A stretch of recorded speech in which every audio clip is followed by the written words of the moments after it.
Moi, Heli täällä. Mulle tuli tänään tunne, että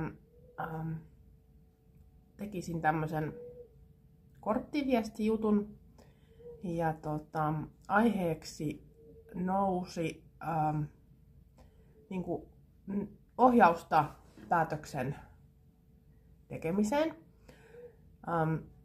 tai sellaiseen, että ei oikein niinku tiedä, että mihin tarttua tai mistä aloittaa joku asia. Ja jos on sellainen olo, niin siihen on toki monenlaisia syitä, miksi niin voi olla sellainen olo. Mahdatusta ja muuta, ja sitä selkeyttähän voi niin kuin hakea monesta eri jutuista. Mutta että se on varmasti semmoinen juttu, että kaikilla on joskus vähän semmoinen fiilis. Ja jotta tämä aika ei mene siihen, että mä plärään noita kortteja, niin mä oon pyytänyt viestit kaikkien korjaammaksi parhaaksi, yhtään olentoa vahingoittamatta. Ja kuuntele vähän, onko tää sulle tai välttämättä sulle, tai täällä voi olla joku juttu sulle. Tässä on useampi pakka, mistä mä oon niitä ottanut. Ja tää tässä nyt eestä pois tonne. Ja mulla on semmonen oma tapa tietenkin kortteja käyttää. Jokaisella on oma tapa. Ja no ehkä mä en tarvitse mennä siihen. Mutta mä ensin aloitin tämmöisestä pakasta. Niin mä luen täältä, mitä täällä sanottiin. Eli älä elä menneessä.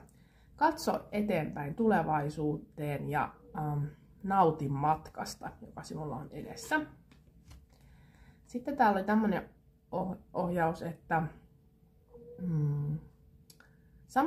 samankaltainen vetää puolelle samankaltaista, että kannattaa ajatella positiivisia ajatuksia. Eli jos sulle tulee siihen päätöksentekoon liittyen tai siihen, mistä sä aloitat, niin jotakin, niin kuin, että no, vähän, että no se nyt ei varmaan onnistu kuitenkaan ja semmoista, niin kokeile niitä vaihtaa. Mä tiedän, että se ei ole aina ihan helppoa, mutta kyllä se onnistuu. No sitten tämmönen Refreshing Oasis. Ja tässä on aika, noissa äskeisissä ei ollut kuin teksti, mutta tämän nyt näytän.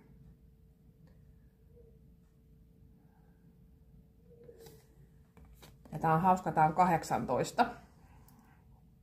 Niin, että tässä on selkeästi tämmöiset niin kuin hoitavat energiat tässä kortissa ja tässä on aika kuitenkin selkeä tämä seesteinen tämä energia. Eli se, että jos on vaikea tehdä jotain päätöstä ja ei tiedä mistä niin kuin aloittaa, niin semmoinen itsehoitaminen ja itseen niin kuin rauhoittaminen niin auttaa sun voimien kasaamisesta, jotta sun on niin kuin helpompi niin kuin olla omassa voimassa ja omassa sydämessä ja siitä päättää. Sitten nyt mun lempipakka on tällainen.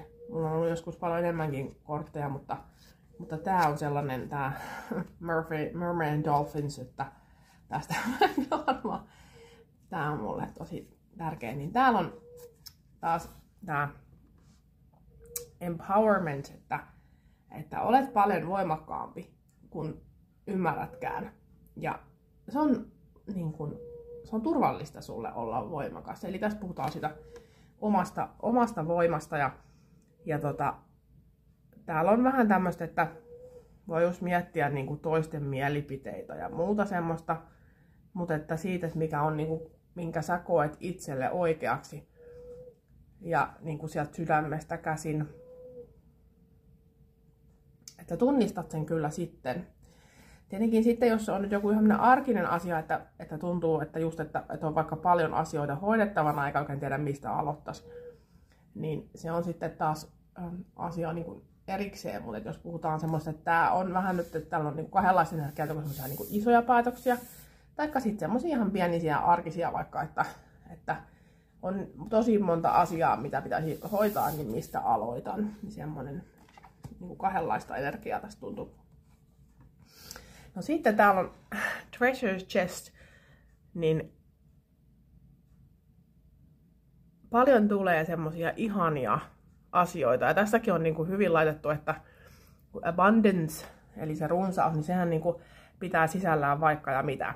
Niin tässä on hienosti sanottu, että comes to you now, koska aikaahan sinänsä ei sillä lailla ole, kun me se itse mielletään, vaikka totta kai me tarvitaan sitä aikaa, jotta aikamäärettä sillä lailla, että me pystytään täällä navigoimaan, mutta niin ajatus siitä, että kaikki on sulla jo niin kuin nyt. Se kaikki, mitä sä oot tehnyt, kaikki, mitä sun pitää tehdä, niin sä oot tavallaan jo sen tehnyt. Ikään kuin kuulostaa vähän vinkeiltä, mutta että mitä se nyt onkaan, mitä sä pohdit, niin silloin kun se on se sydänlähtöistä ja niitä sun oikeasti niin kuin, sydämen toiveita, niin se järjestetään kyllä. Se niin kuin, siihen saa niin paljon niin kuin apua, koska silloin kun se on sieltä, meillähän voi olla paljon sellaisia niin kuin toiveita, mitä me tavallaan halutaan ja toivotaan, mutta ne ei välttämättä kuitenkaan, että joku olisi niin kuin kiva, että joo, olisi kiva tai muuta. Ja sitten osa on semmosia, että me ei oikeasti välttämättä ehkä, siis me ollaan kaiken hyvän arvoisia ja me saadaan toivoa mitä vaan kunhan me ei ketään satuta, ainakaan mun mielestä, kunhan se ei meidän toive satuta ketään, anteeksi mä toistan itseäni, mutta se on kuitenkin silloin se helpommin linjautuu meidän kanssa, kun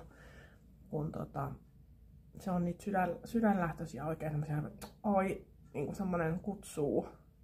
On eri asia, jos joku energia vetää. Siinkin on se, että jos on niin kuin energiaa lukeva, niin joskus joku energia vetää kovasti niin kuin puoleensa, mutta se ei välttämättä sit kuitenkaan ainakaan mun kokemuksen mukaan, niin ei se välttämättä niin kuin ole itselle, mutta että jos on niin kuin tavallaan mennyt sinne, jos on mennyt mukaan johonkin juttuun, niin näytän, että jos on mennyt mukaan johonkin juttuun, niin sitten tavallaan siinä kohtaa niin kannattaa vaikka vähän niin kuin peruuttaa ja sitten niin kuin uudelleen. Niin sitten tietää, onko se itsellä. Mutta päätöksentekoa ei tarvitse myöskään mitenkään pelätä. Tai sitä, että teinkö mä nyt väärin, jos mä aloitankin tosta tai tästä. Kaikki niin kuin, ei ole niin kuin, kaikki vie just oikeaan osoitteeseen. No sitten täällä on taas, että on niin kuin tärkeää, että ajattelee mitä toivoo. Ja just sitä semmoista niin kuin, toi desire on mun mielestä semmoista niin kuin sydämen toivetta. Eikä ole siellä niin kuin pelkomaailmassa, että jos mä nyt teen näin, niin sit voi käydä näin tai muuta vastaavaa. No sit mulla on tämmösiä, mä oon itse kanavoinut yhden pakan ja mä oon tehnyt niistä semmosen alkeellisen jutun.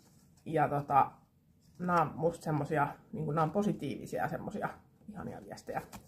Ja nyt mä luen, mitä me saatiin täältä 4 korttia. Eli huomenna on uusi päivä. Eli joskus voi niinku, että ei maata kaada vaikka aloittaakin vasta huomenna. Ja kysy apua omilta oppailta ja enkeleiltä tai kestä vaan enkeleiltä.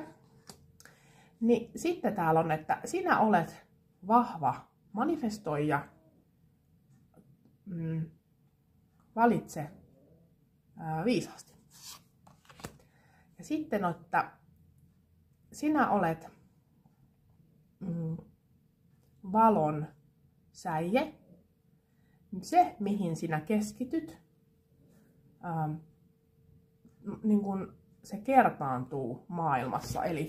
Eli se, että mille antaa energiaa. Eli siinä kohtaa, kun valitsee jotain, vaikka että joku arvovalinta tai muuta, tai mikä se onkaan, niin se, että jos kiinnittää huomiota paljon semmoiseen, että no ei toikaan nyt oikein ole kunnolla tässä maailmassa ja ei sekään nyt oikein ole, niin se tavallaan sillä on taas kuitenkin energiaa, vaikka tarkoitus olisi hyvä. Tää on vähän tietenkin semmonen taas, että en tarkoita, että pää piiloon pensaaseen, mutta että tarkoitan, että jos paljon niin kuin keskittyy siihen epäkohtiin, että ajattelee enemmän vaikka sitä, että mitä on niin kuin hyvin maailmassa. Kiitos teille. Ja tää oli tosiaan tämmönen lyhyt ja ytimekäs. Niin toivottavasti tästä on teille iloa. voi oikein hyvin. Moi moi!